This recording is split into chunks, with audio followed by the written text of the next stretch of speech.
Preparing live stream. Let's try it again.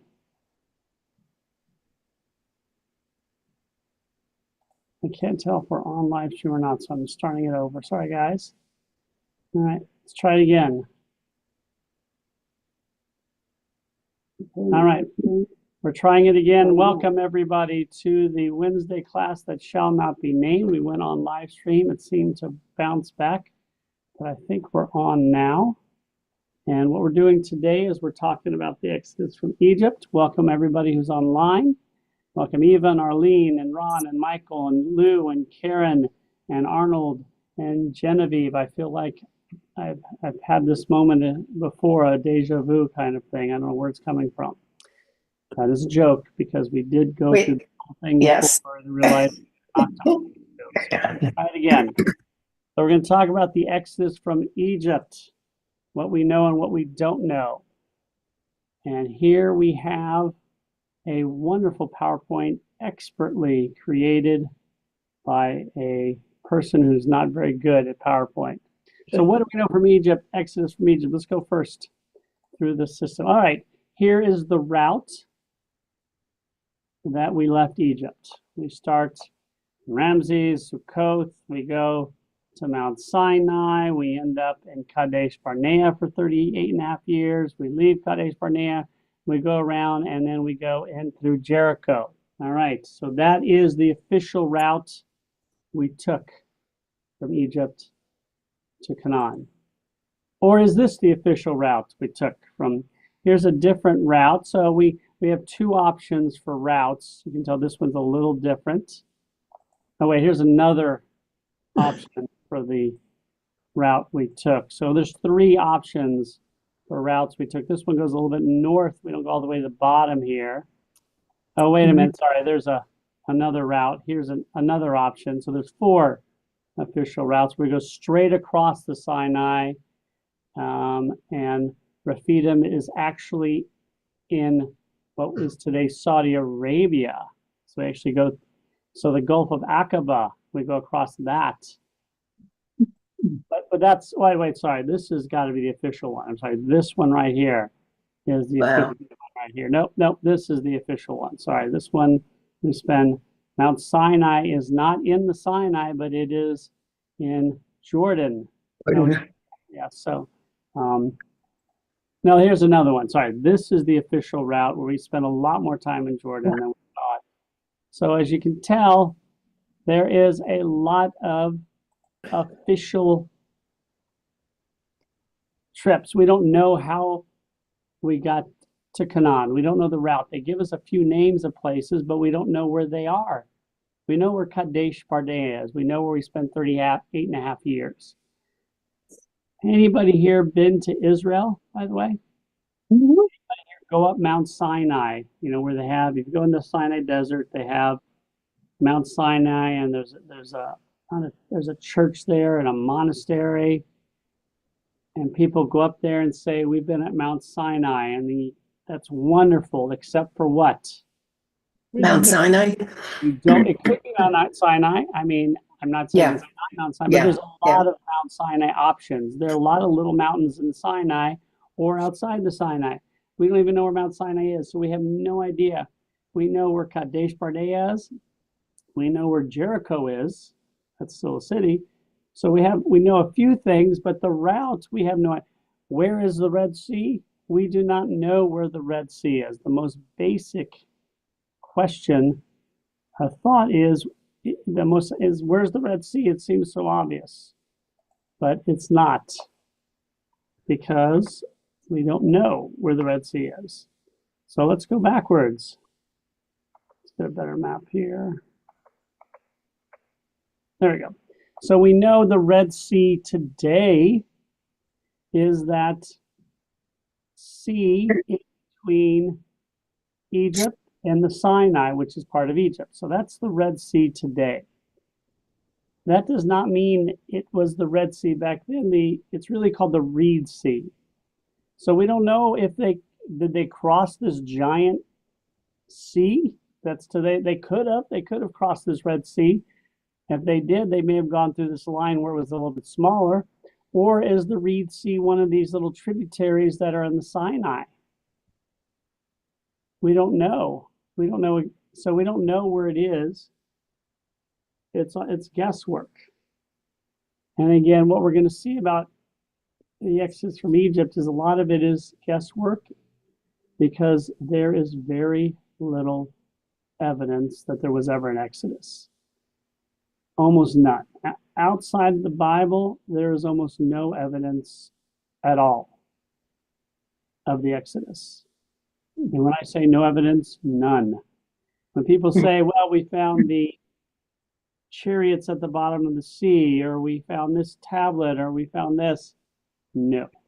None of it is true. There's a little bits of things they found, but really almost no evidence at all. Does that mean it didn't happen? Of course not, because this is about faith. And let's remember that this is a very small group of people that were really insignificant in terms of the whole world, except for we came to the idea of one God, and we're still here. So the Egyptians, remember, this is not a literate world. I mean, they did hieroglyphics, and they did have, different writing forms. The alphabet may have already been started by the Phoenicians. We don't know. It's right around that time. They had cuneiform tablets in Babylon. But it's not like the Egyptians wrote down, oh, the Israel slaves are leaving us. Their God is more powerful than our gods, and they defeated us pretty handily. It doesn't work that way because, first of all, in Egypt, you only write about the good things that happened. You only write about what your wins, you chalk up your wins and the losses are gone. You don't write about your losses. The only book in the ancient world that chalks up the losses and talks about how many mistakes we made and how we had so much room for growth. There's only one book in the ancient world that talks about these things, and guess what book it is? The Bible. The Torah? Oh, the Bible, well, yeah. Bible. Yeah. The Torah, especially the Bible. All the other ones talk about how great our kingdoms were. In Egypt, when a new pharaoh arose from a different dynasty or who didn't like the daddy, what did they do? They whitewashed history. Oh. I mean, it might not kill my father. My father's dead. I'm the new pharaoh, or I have killed the new pharaoh and I've taken over. They go to Karnak temple and they scrub down everything the previous one did, and they write what we did. And maybe they see a pharaoh they really like. Oh, this pharaoh was awesome. We're going to leave his stuff there. We're going to build our own shrines. And so, but nobody ever sat there and wrote, here are the terrible things that happened and how I made mistakes. It just doesn't work that way. And it's very similar today in the world. A lot of people don't like to say their mistakes. So do I believe it happened? Yes, I believe the Exodus happened in one form or another. It is about faith, because if you want evidence or proof of everything, then there's no such thing as faith. I don't need faith to believe that 2 + 2 is 4. I don't need faith to believe that the earth revolves around the sun. We have evidence of this. We have mathematical evidence. I don't understand the math, but we know it's there. But when it comes to the Exodus from Egypt, it's a lot about faith. And so we're going to look at some of the different aspects of it that we do think, or we have hints about. I think that's a better way of saying it. What do we have hints about? So let's look at a couple interesting things about it. So we looked at how the routes are different. Oops, sorry. Let's go through that. The routes are different. We don't know the routes. Here are the 10 commandments. I don't know if you can see them all. Oops, what just happened? Whoa, sorry guys. I did something. All right. Here's the 10 commandments. All right. How many of you have ever heard of them? A little bit. Okay, good. Okay, good. So what we don't know is that this is the Christian Ten Commandments, not the Jewish Ten Commandments. This is the Christian Ten Commandments, and they are different. Most people don't realize that, but they are. Sorta. What do I mean, sorta different? Well, in the Torah, when we're given the Ten Commandments, God doesn't say, here are the 10 commandments, 1, 2, 3, 4, 5, 6, 7, 8, 9, 10. No, God gives a bunch of laws and says, those were the 10 things. Later, we call them commandments. So that means we have to order them ourselves because there's like 20 of them here. There's like 20 commandments, but we have to order them to make it in the 10. So if you look at this here, I've underlined some differences. The Christian commandments have number 1 about God, number 2 about God, and number 3 is remember the Sabbath. Well, if we go to the Jewish one, we have 1, 2, and 3 are about God, and number 4 is the Sabbath. So we have 3 different commandments about God, and number 4 is the Sabbath. And Christians have 2 commandments about God, and number 3 is the Sabbath. But it's the same words. It's just how we say, number 1, I am God. Number 2, you don't have other gods. Number 3, don't insult God. That's 3. But they put those 3 in 2 things. So basically, our 4th commandment is remember the Sabbath, but the Christian 4th commandment, 3rd commandment is remember. I think it's confusing. For Christians, remember the Sabbath is number 3. For Jews, remember the Sabbath is number 4. It's just how we put the numbers. So we have to make a change somewhere else. If you look at number 10 for us, you shall not covet your neighbor's house, nor his wife, his manservant, or anything else. But if you go to the Christian one, look at number 9, which I should have. You shall not covet your neighbor's house. And then number 10 is, nor his wife, his manservant, his maidservant. So they make a slight change at the beginning and so they're the same commandments, but just when you look at the schoolhouse or places where they put the 10 commandments, it is going to be numbered differently for Christians and Jews. It's just a little, so there are little differences, Ron. Yeah. So are you saying that, forget about the numbers, is it the same overall? Text, the Yes. same text. Same text. The translation Right. may be different. It's the same text. It's just how do you put the numbers? That's all it is. Okay. So they have the same commandments, just Karen. So if you were doing this as a Word document, let's say, it's really where you put the spaces. So all that text is Exactly. where It's you just choose or to where you put put the spaces. numbers. Yeah. Yeah. Exactly where it is. Because the Torah doesn't. These are little things that are different, but it's not. In this case, is not a big deal. But what we're going to look at some things that are a big deal. Places that seem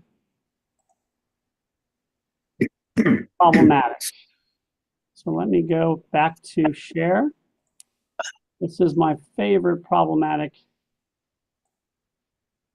part because when we look at this, we look at sections of the Torah, we know the story so well that we overlook obvious mistakes. I put mistakes in parentheses because nobody thinks they're mistakes, but there are passages that contradict each other. In Exodus 12:29, and it came to pass at midnight that the Eternal smote all the firstborn in the land of Egypt. I love the word smote, so that's why I use that translation. So everybody, how many of us know the story? At midnight, all the firstborn in the land of Egypt were killed. Raise your hand if you know that story. Everybody's raising their hand except for Michael. Michael's raising his hand now. All right, everybody's raising their hand. All right, simple. We know this. We dip our finger in the wine on Passover. The very next passage says this: there was not a house where there was not one dead. That is a mistake or a contradiction. What is the contradiction here? And I would never notice it if I hadn't gone to class and somebody pointed out to me, and I still had to say, what do you mean? Well, was it the Jewish Jews? houses. Yeah, the Jewish houses. That Yeah. could be one, the Jewish house, although you could infer that they're talking about the Egyptian houses. But that's not the major. It is, well, it could be one, but there's a more obvious contradiction that's not obvious, even though it should be. Because as soon as I tell you, you're going to say, how did I not see that? Which is the same thing I said 30 years ago. First Huh. one was a girl. Contradiction is this. Well, if the All of first, the, Ron, if the firstborn was a girl, okay, that's part of it. That's, you're getting closer. You're getting warmer. What if there weren't, you didn't have any kids? You're getting closer. Closer, Lou. You're They didn't so have any sons. I mean, that's what Ron is saying. closer. You guys are all right there. The answer, drumroll, is firstborn. All the firstborn were killed. And the next one, it says there was not one house where there's no one dead. My brother lives alone. I have kids. That's why my parents, if they were living, would love me more. My brother, who is younger than me, lives alone. What is the problem? Somebody in his house died. That means my brother's the only person in the house. That means he's going to die. However, what? He's the secondborn. What about homes without a firstborn in it? When my daughter moves, let's say my daughter moves to another city when she gets older, she's the firstborn. But when my son goes and lives by himself, he's the secondborn. Ron, are you the eldest or youngest sibling? I'm the middle. Arlene, are you the youngest or the eldest? I'm the oldest. You're the oldest. So in your house, obviously, sorry, Arlene would be the one who died because, or not obvious, because we're going to get to that in a second. Michael, are you the oldest, youngest, middle? I'm the oldest, Oldest. Lou, how about the you? older. Middle.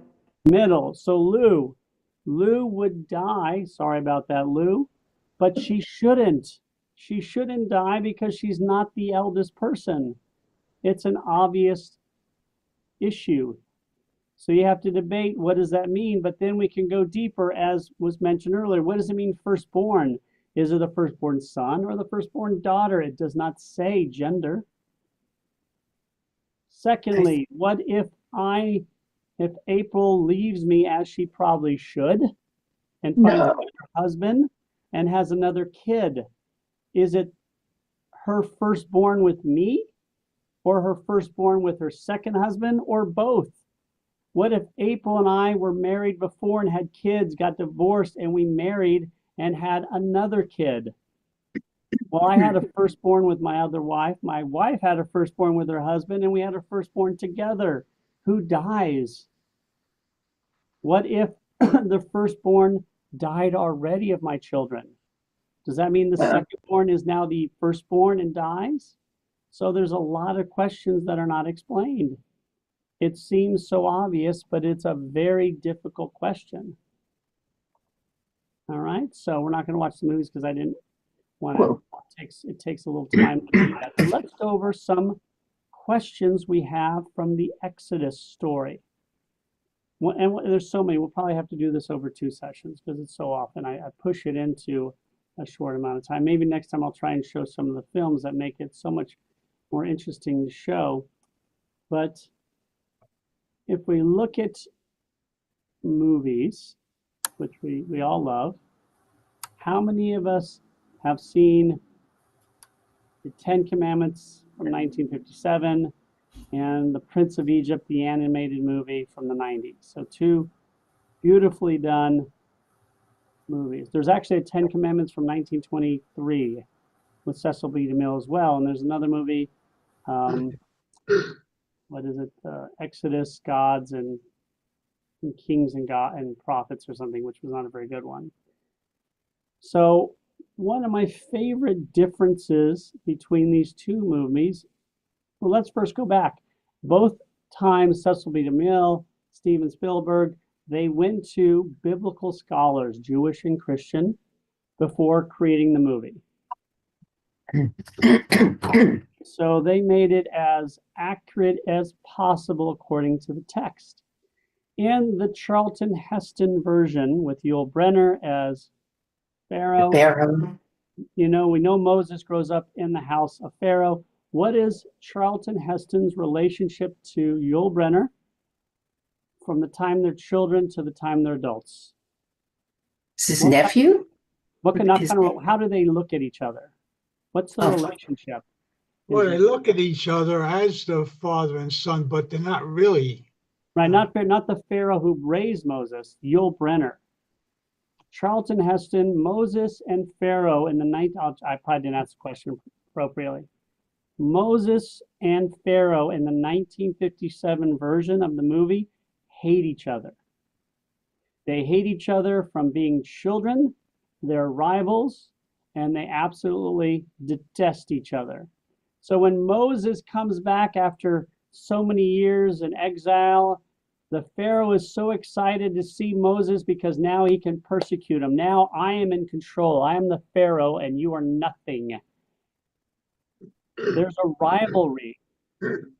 Is it wrong or right that there's a rivalry between Moses and Pharaoh from when they're young children? The answer is, it is both wrong or right because we don't know. The text doesn't tell us what the relationship was. In the 1996 version, I got to get the date right, the relationship between Moses and Pharaoh, played by Val Kilmer and Ralph Fiennes, is of absolute brothers and best friends. They are the best friends in the world. Ralph Fiennes is the heir apparent. He knows this. Moses is the right-hand man. He knows that. He is Ed McMahon. He is Robin. He is, think of another sidekick. He knows it. He loves Tonto. Huh? Tonto. Tonto's probably the best one because he knows his role. He really venerates his pal Pharaoh, who's in the movie is Ramsey. We'll talk about in a second. He wants to be his side man for the rest of his life. He's excited to be the right-hand man to his best friend. And his best friend is thrilled to have Moses as his consigliere. They are the best of buddies. In fact, Moses is not only the best buddy, he is the one who gets Pharaoh in trouble all the time as a kid. He's the wild one. He knows he's not going to be the next Pharaoh, so he can do whatever he wants. And he gets the other Pharaoh in trouble. And then they go before the head Pharaoh.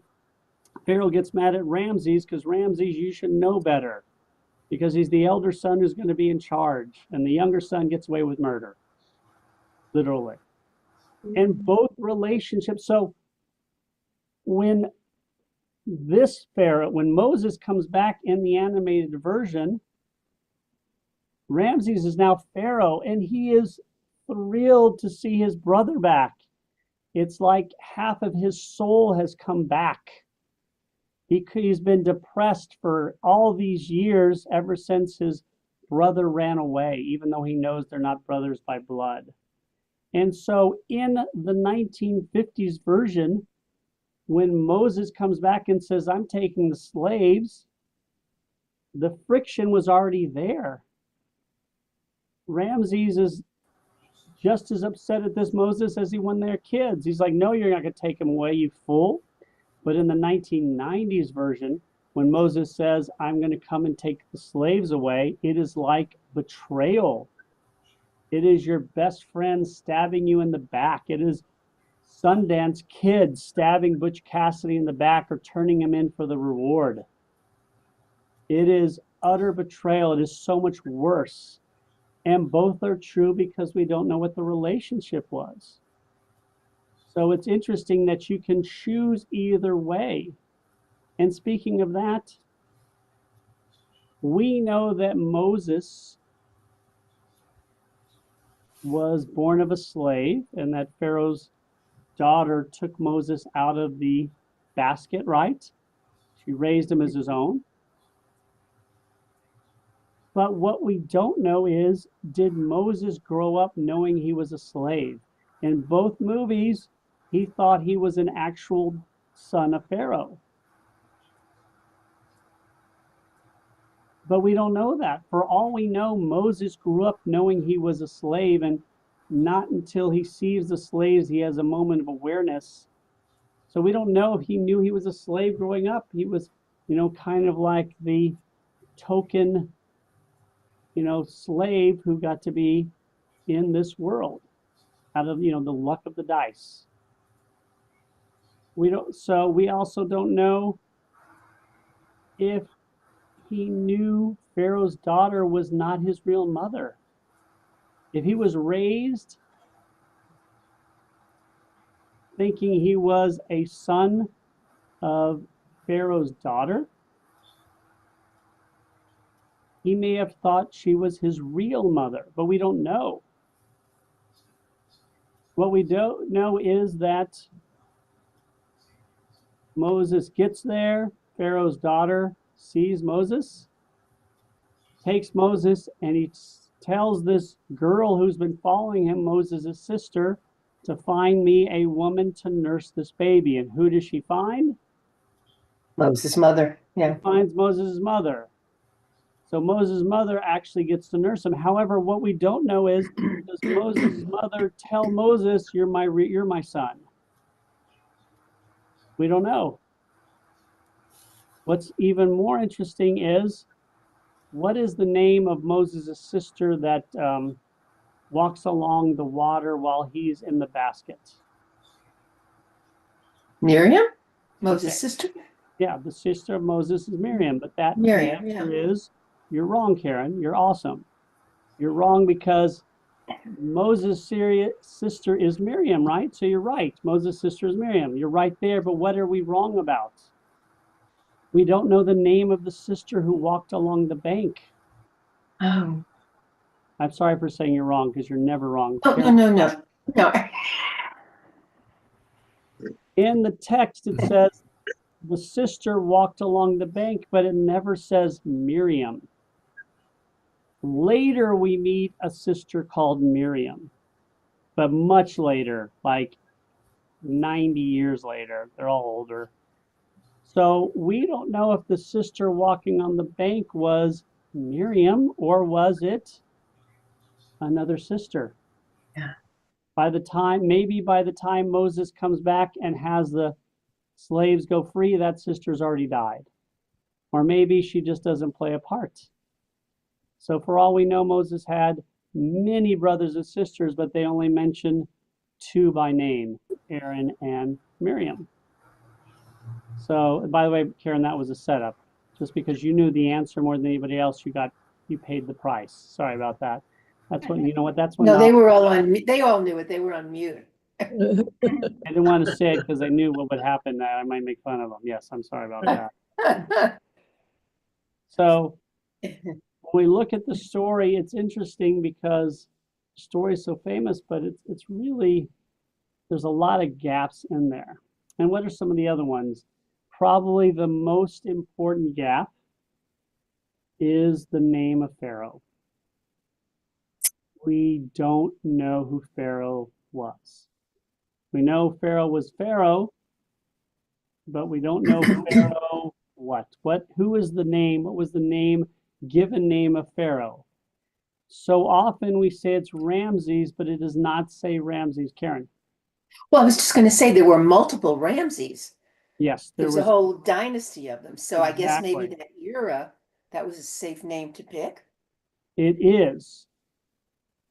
But the reason Ramses is the most famous name is because in the text it says the Israelites are building the cities of Pithom and Ramses. Ah, okay. That's why Ramses is the most famous option. That's why Okay. people assumes it was Ramses because it's building the city of Ramses. But could Ramses' name have been taken from that city? We build this awesome city, Ramses. I'm going to give that same. We do not know who Pharaoh was because we don't know when the Exodus happened. If we knew the exact date of the Exodus, then we would know the Pharaoh because we know the dates, but we Right. don't. So that means you have to take history and combine it with the Bible to try and figure it out because there's more than likely we're not going to know. By the way, they just found another pharaoh. Almost all the pharaohs they find, the tombs have been looted. They just found another one like 2 months ago. It wasn't. Wow. I know because DH and Margie Levy were just there. They didn't get to go there, but they saw the excavation underway. The only pharaoh they found in which his tomb was not is not looted already was King Tut. Tutankhamun? Yeah, Okay, yeah, definitely one. Tutankhamun, yeah. Yeah. Boy, he was a kid, but that's why he becomes famous. We're going to talk about him though in a second because he may play an essential role in this, even though he was just a boy. So what are some of the thoughts on this? Well, let's first go to Joseph.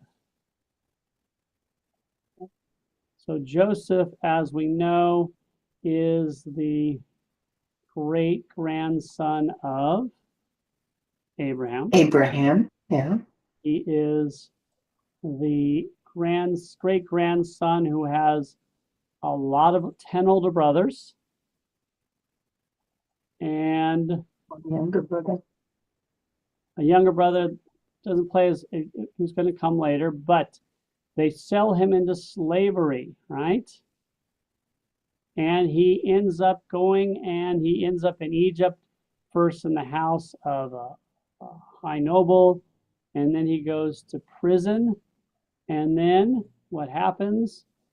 He becomes the Grand Vizier of Egypt. Egypt. So the question is, how did that happen? So how did this Egyptians, the slave who comes from somewhere else, become the number 2 man in all of Egypt? It doesn't make sense because in Egypt, the people who got moved up the chain were Egyptian. That's just how it worked. So how could a non-Egyptian become Karen? Well, he had a dream, I believe, about let's see if I'm right, 7 years of plenty and 7 years of lean. Exactly. And that's what we know. Yeah, keep going. Sorry, Karen. No, that was it. So we That's it. know that he had a dream and he showed himself to be very good. But why did he get to be such? I could have easily put him in a medium position where he worked for me and I gave him good benefits. But how could he become the second most powerful man in all of Egypt? So that's one of the debates. So that leads us to an idea. In the 17th century BCE, a group of non-Egyptians take over Egypt. They're called the Hyksos. It is the first time there are foreign rulers in the Egyptian empire, which has been around for, by that time, 1,300 years or so. And so they take over and invite non-Egyptians into places of power. And so what do historians think may have happened? It was during the reign of the Hyksos that Joseph comes. He's an outsider, which is okay because he comes from, he's a Semite, which the Hyksos may have been Semites as well. So he's a foreigner coming into a place that's now run by foreigners. They have said, well, you can come and become a big macher because I don't care if you're Egyptian. Good time, right place. Good time. We know in history, geniuses may not be appreciated or given power, where in another time period they would. And now an outsider can be given power. So they think this may have been the time when Joseph brought his family into Egypt, sometime between 1650 and 1550 BCE. And so if that is true, then that is when we went in. So that means the Exodus had to happen after 1550. But it also makes very much sense when we read a new Pharaoh came into power and he enslaved the Israelites. What does this mean? Maybe this is Ahmose, the first, who defeated the Hyksos and took back Egypt for the Egyptians. So Ahmose the first takes over, and now he finds these foreigners doing really well. And he says, they're all going to be enslaved now. It may have been the Israelites, it may have been other foreigners, the Hyksos as well. And it makes sense that this could have been the Pharaoh that imprisoned or put the Israelites into slavery. Ahmose the first, circa 1545 BCE. And so now the Jews are enslaved sometime around 1550, sorry, my mistake, 1550, 1540, they become enslaved. So, but there's no definitive proof of any of this. This is just guesstimation based upon history. We know a foreign power took over. We know when an Egyptian pharaoh took back power, he was very harsh on the foreigners who had been there before. That's also, that could be it. It's not definitive proof, but it is something to think about. Ahmose the first, so the Hyksos ruler, whichever one it was, when Joseph got there, was the one who made Joseph Grand Vizier. And then Ahmose the first, when he takes over and defeats the Hyksos, puts the Israelites into slavery because they're foreigners who are doing too well. That makes sense. Not proof, but certainly makes sense. But who is then the Pharaoh in the story? Who is the Pharaoh when the Israelites leave? Well, let's look at some other thoughts on this. There's a Pharaoh named Akhenaten.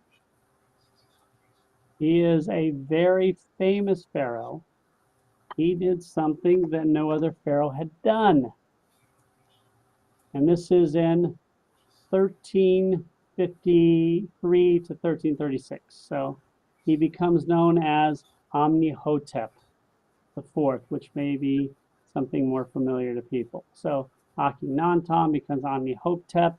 What does he do that changes things? He decides to get rid of the multi-god system and only worship the sun god. Why is that interesting for us? We only believe in one Was God. it? It's monotheism. Yeah, monotheism. He had some form of monotheism. It probably wasn't absolute monotheism. It may have been the sun god and all these gods were now just minor players. But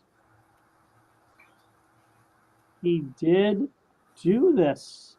Now again, later his history is whitewashed, but not completely. So there's a couple of thoughts here. One, maybe he influenced the Israelite slaves that were there, or the Israelite slaves Influenced him. If this is true, that means the Israelites were there in the year 1353. Why is he not as famous as his son? His son didn't do very much, but his son is even more famous because his son is a guy named King Tut. So King Tutankhamun's father was Amenhotep. And so his father, led by others, including his mother. His mother is the most famous woman, Akhenaten's wife, and Tut's mother, most famous woman maybe in Middle Eastern history, certainly in Egyptian history, probably one of the only women to actually run Egypt because she was de facto pharaoh because King Tut was just a boy. Her name was Nefertiti. So if you go into Egypt, she is a very pop. So his mother probably helped with others to get back to the multi god system. But is this the Pharaoh who influenced the Israelites, or the Israelites influenced him? We don't know. But again, there is some, it looks like there's some connection. And again, after he died, his reforms were really unpopular. People liked the multi-god system. We all know from our Torah that the Israelites wanted to keep the multi-god system. It took them a long time. So after Akhenaten died, they went right back to that. But he is someone who may have a part to play in this story. So again, what was his parts? We don't know. Now, there are two. And one of the other things, by the way, Akhenaten had an advisor named Aper-El. El is the god, name used by Israelites for God, also a Canaanite god. So, but the two pharaohs who people think had to do were, of course, Ramses II in the 12th century, in the 13th century, and who came alongside him was a guy named Merneptah. Now, why? Ramses II is obvious, because obviously they're building the city of Ramses. Just as importantly, during Ramses II, and I'm not an authority, during his time as pharaoh, the empire started to go downhill. Power started waning. So why do they sometimes, scholars, connect this with the Exodus from Egypt? Because you lose all of your slaves, it means your power is probably waning. Whether the Israelites left because of the power of God or because they just left on their own, it shows that the power of Egypt is waning during this period. And that could have been a time. So that's why a lot of people think. Plus, the Merneptah, there is only one piece of evidence at all that may or may not reflect what happens. So out of all the things we read and all the things, there's really no definitive proof. But there is one piece. I mean, there's little things like Aper-El's tomb where they find this guy who was Amenhotep, later Amenhotep's advisor, that he has El in his name. And, you know, you see something like there's a papyrus that has some connection. You see that some of the plagues are found in other places. There's a famous papyrus that talks about plagues. The river turns to blood. Barley is perished. Fire is everywhere. There is pestilence. So we see these plagues in another papyrus which mimic the plagues in the Torah. So there may be some connection there somehow. But the only real evidence is one little piece.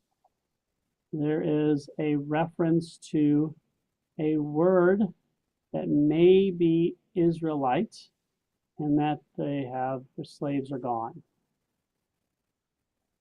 That is it. So this is the biggest key in the whole study, this one little piece. So when you go through and if you want to research and you look through all of the claims, then this is probably the best one. So again, Ramses II, many people think, and in Merneptah, there is a little mention of something that may be Israel or Israelite.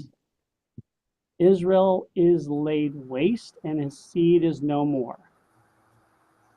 Now, is it the Israel we're talking about? No, it doesn't. It's not definitive at all. And this is, I don't know how they dated exactly, 1206 BCE. So this could have been, and he comes right after Ramses. So you can go online and see that Israel is laid to waste and seed is no more. So that is the only definitive evidence there is. There's another thing called the Hebrews, which may reference Hebrews, which may say, which means travelers, but this is the only real evidence. So if you want to see the evidence, this is it. Merneptah Stele. How do you say Stele? Is it Stele or Stele? How do you pronounce that word? Steely. Stele. Thank you, David. He's in England. He knows stuff. I had to look it up. That is the only real evidence. So it's really interesting that there is something, but it is not definitive about Israel as we know it. Could be somebody else. It could be definitively. It's not definitive, but it is interesting. So it's the only piece that really matters in this. All the rest is, subjective guesswork, although it could be true. So Ramses II is the most likely, but not definitive. Merneptah has a stele that says something about the Israel is laid waste, the sea is no more. He comes after Ramses II. Akhenaten, who is Amenhotep, was the pharaoh who got rid of the multi-god system for only about 16 years. His wife was Nefertiti, his son was King Tut. And Amhos I was the pharaoh who took over after the Hyksos and may have been the one to enslave the Israelites. So those are some. Now, could it have been other ones? Absolutely, because we don't know anything for sure. Those are just the ones that are scholars believe have a connection. Amhos I, Akhenaten, Ramses, Merneptah. Those are the ones they talk about most that have to do with the story. So we'll talk about a lot more later. That's just a little bit. But again, and I did not stress this enough, and I think in the Ali class I did. Yes, there is no proof of any of this. And we're going to talk about some other things next week. We didn't get through half of it. I was going to do something else next week. We'll wait. Ron, do you have a question? And you're on mute. And Ron, you're on mute, just to let you know.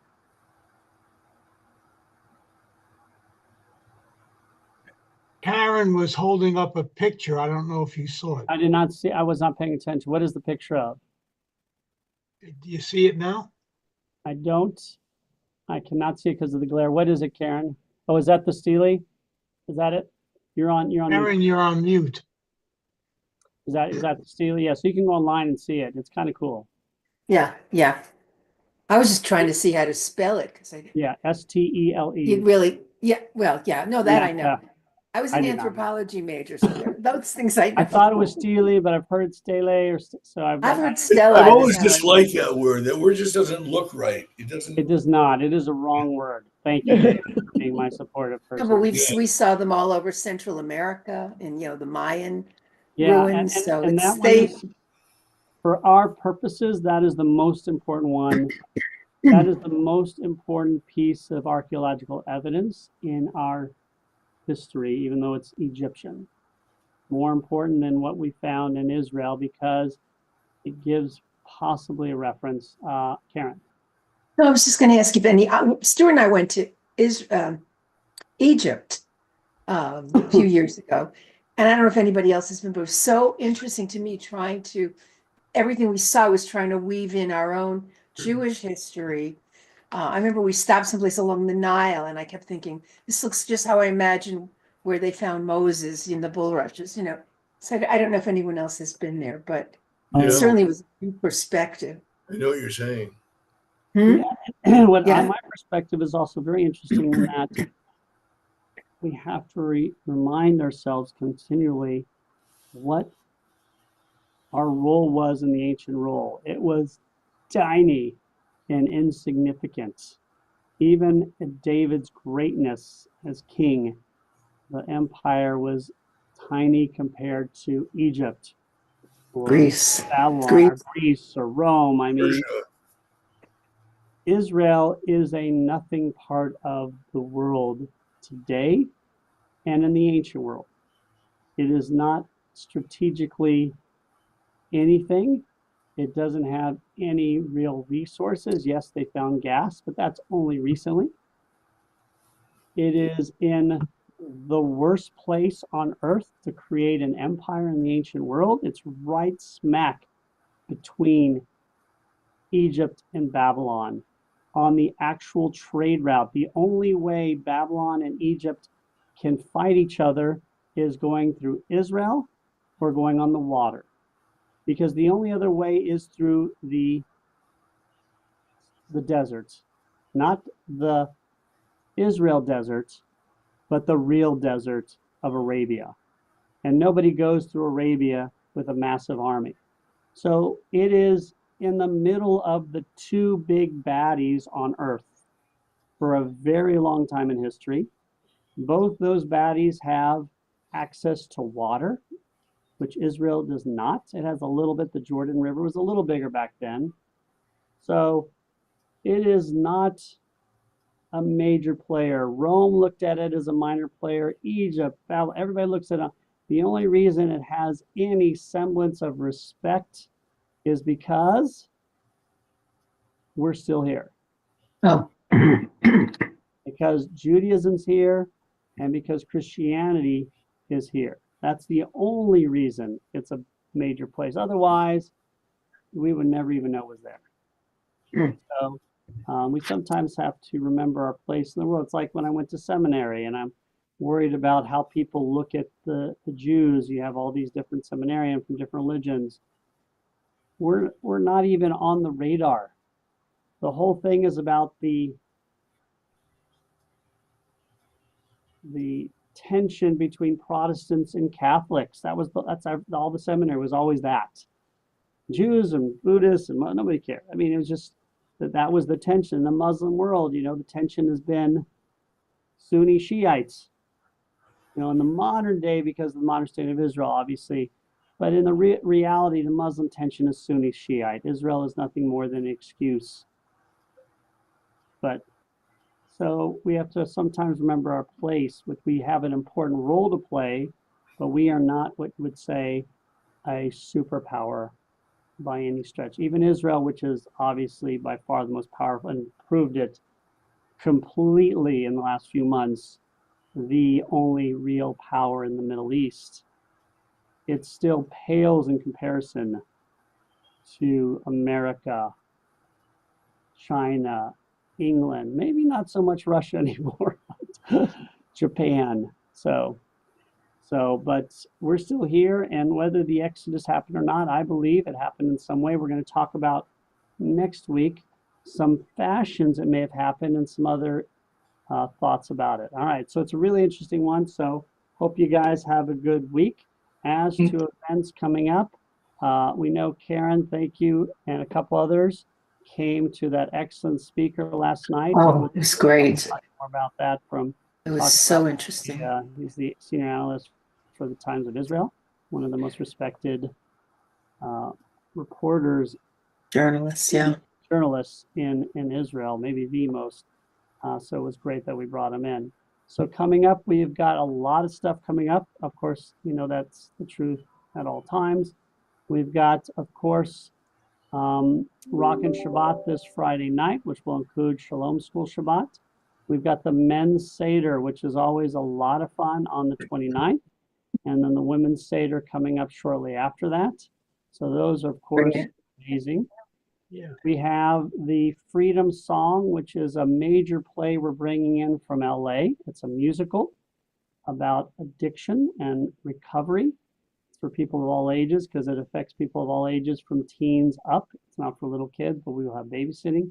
It's at 4 o'clock, so I know some people have trouble driving at night, so that's easy. 4 o'clock, and then there'll be discussions. All of the actors are in recovery, so it's really trying to make sure to show awareness for that. Then, of course, we've got Passover coming up. If you want to sign up for the Seder, please do so ASAP. It starts to fill up really quickly. We just put it online. I think there's 125 spots, and I think we've already have 50 people at some of them. So it's on the 12th and the 13th of April. So make sure to sign up for that. And any other things that I forgot about? Also, Was it recorded? Oh, whose turn? Oh, I don't know if they recorded. It was at the JA, so I was not responsible. Yeah, I don't think he let them do it, or maybe they Okay. just. So good, so good. Really, I mean, he had one major mistake, which was really alarming. He talked about America and how that Jews sent letters to Washington saying, please understand that we're living here and to be good to us. And Washington said, no, I accept you as fully as Americans. And he talked about this letter that was sent to the community in Truro. And that's Truro completely Synagogue. wrong. That's wrong, because the first letter was sent to Mikveh Israel saying that. So really it should have been Mikveh Israel that was talked about instead of Truro, because our letter is actually the first letter. The Truro letter became more famous synagogue during the promotion of the Bill of Rights, but our letter is actually better and first. So hopefully somebody set that guy straight. I was going to do it, but it was already getting late. I didn't want to wait for mine to talk about. So, you know what? I'm going to write. I've been working. I'm going to write an angry letter to the Karen, I've just had to work a lot lately to try to get caught up on still repairing my life. There's so much going on, you can't go at everything. Ron had a question for Karen before we conclude. Yeah, Karen, is Stuart going to the Men's Seder? That's a good question. I don't know. He's not here today. And the Seder may want to also do Uber because there's alcohol. If we need help getting a ride, let me know. We can work on that because it's always. Yeah, I don't know. I'll have him call you, Ron. It's going to be a vodka Seder this year. I'm sorry. Vodka Seder. It's not kosher. Yeah. The only thing for sure we know it's not kosher for Passover. There's going to be some sort of meat, and there will be alcohol. And this year, can I say something? The women's Seder, what you said was the women's Seder, and it's actually not a Seder. it's not a Seder, yeah. It's a We're program. calling it the Passover Experience. Right, sorry, you're right. And so I'm on the committee that we just met yesterday, so that's what I wanted to clarify. And it's on Sunday the 30th at. It's early in the afternoon. I can't remember if it's 1:30 maybe. 1:30. Yeah. 1:30 on Sunday the 30th. I should have mentioned that. Yeah, so it says it's a Passover Experience, so it should be pretty impressive. Yeah, it's going to be very interesting. And then if you Very want, good. you can stay for the play at 4 o'clock. It's free of charge. So no pressure. Okay, same day. Okay. All right, so Great. everyone have a good one. Hope everyone has a wonderful week. I just took my kids and my wife also to their very first Renaissance Festival. I And we had a saw good time. pictures. So pictures, there's a little complaining there at times. We got over it. The kids had a great time. So, Where was that? Yeah, I was going to ask you where. well, there's one in Georgia, but it's about 5 Yeah. hours from here. Oh, So there's one in okay. Florida. There's probably several in Florida. This one's right on the way to my mother-in-law. Right. So we just went there, stopped off at a hotel, stayed, did that, and then went to my mother-in-law. So it was perfect. No, what town was it in? It's in Dade or Dade, Dade, Florida, Dade City, Florida. Okay. Yeah, it's Dade City. I thought it was Dade City, but And it was a lot of fun. I've been to them. I used to go to them all the time in Houston and Dallas. So it was nice to go back to it. My costume was pretty good. My wife's costume was amazing. Yeah, I saw the pictures. God, yeah. It's worth being on Facebook, Rabbi, just to see your pictures. Oh, thanks. Well, my No, wife you was, have. we love, I yeah, mean- I appreciate it. Yeah. We don't do politics on my Facebook. I just do fun stuff. Definitely. Yeah, especially when you go to Dragon Con, I love Yes, those. yes. I do support Israel on Facebook.